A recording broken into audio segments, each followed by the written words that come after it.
ways you can get in a facility like this. Number one is, saying things like, I'm going to kill myself. You say something like that. And I say, even myself, I also say something like that. I could easily get checked into a facility. Or, I'm going to kill my mom, I'm going to harm someone else. If you're a danger to yourself or a danger to someone else. And then another thing too, sometimes it's alcohol related or drug related, to where then there's depression.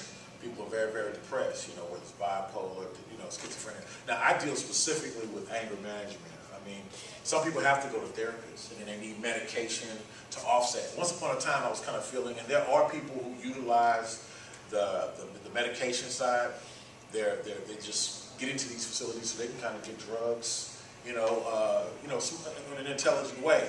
But, they do it, and they'll act out just to do it. And I've seen it happen over and over again. But what I've come to realize, one of the most important things is that we have to look at how these folks are responding, and then not just look at how they're responding and judge them, because so often we kind of put ourselves, I think a lot of times we should think higher of ourselves than we do.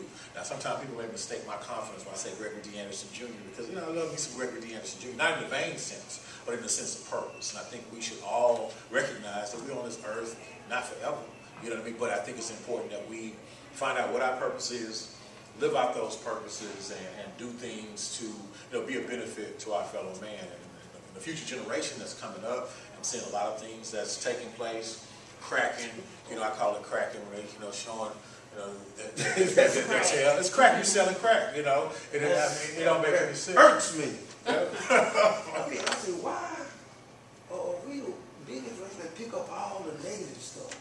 I mean, some of them, they just let it go a little bit slow. But we just hold on to it. But you know what? That's the reality. But what I've also come to realize too, though, even though we have a tendency of hanging on to a lot of that negativity, I think a lot of it is associated with some of the negative stereotypes that black get. Black has always been associated as the villain.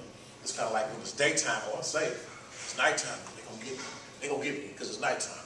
And so it's like black kind of gets a bad rap. And we also, I think now, we're playing a part in it. We know now. I mean, it's been empirical education and information that's out there.